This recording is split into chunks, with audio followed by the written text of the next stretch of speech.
The goal of every school across the country is to create a safe environment for students, employees, and volunteers to help facilitate the growth and development of the children. These efforts include protecting children from being the victim of sexual abuse. Schools must create a culture where sexual abuse is discussed, addressed, and ultimately prevented. There are several areas where school officials should focus on to help prevent any possible sexual abuse.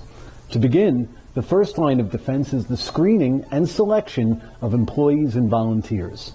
Include these guidelines. Scenario questions to focus on observation of potentially inappropriate behavior. Updated reference forms to include questions to bring prior issues to light. And requesting an outside review of your current forms and procedures.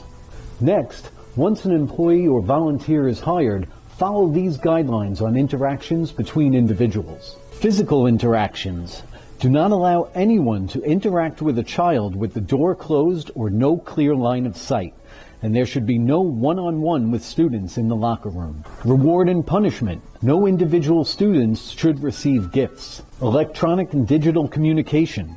There should be no contact outside of instructional activities. A texting permission slip to be signed by parents or guardians is recommended if communication is necessary. It's also critical that everyone, students and staff, participates in monitoring behaviors and reinforces a culture of reporting. This includes empowering staff to make choices, take risks, and support each other in protecting students. Empowering students to report red flags to school leaders. Having multiple avenues for reporting, including online, via phone, or written. Ensuring safe environments inside the school is another way to help prevent any possible issues and may include considering physical renovations as needed to ensure line of sight into private offices.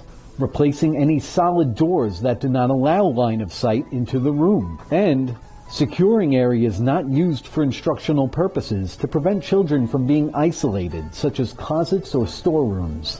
What should be done if an incident is suspected? The goal is to respond quickly and properly to inappropriate or harmful behavior, evidence of child sexual abuse, or even allegations of child sexual abuse. Appropriate response strategies include clarifying that it is not the role of an employee or volunteer or your school to evaluate and investigate an allegation or suspicion.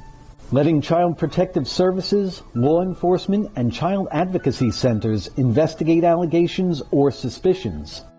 Knowing that an organization's investigation can harm the youth or the legal investigative process. Working with a lawyer to develop a reporting policy to ensure that it is appropriate and legal. And partnering with Child Protective Services, law enforcement, and child advocacy centers before an allegation arises to form relationships and ensure that policies are in line with the law. Training on child sexual abuse prevention is crucial to maintaining a safe environment at your school. At Utica National, we offer child sexual abuse prevention online training courses at no additional charge to our policyholders through our partnership with Vector Solutions. Training your students is just as important as training staff and volunteers. Among other things, schools should provide general information about child sexual abuse, including what constitutes appropriate, inappropriate, and harmful behavior from adults and other youth, and what they should do about it if they experience or witness abuse.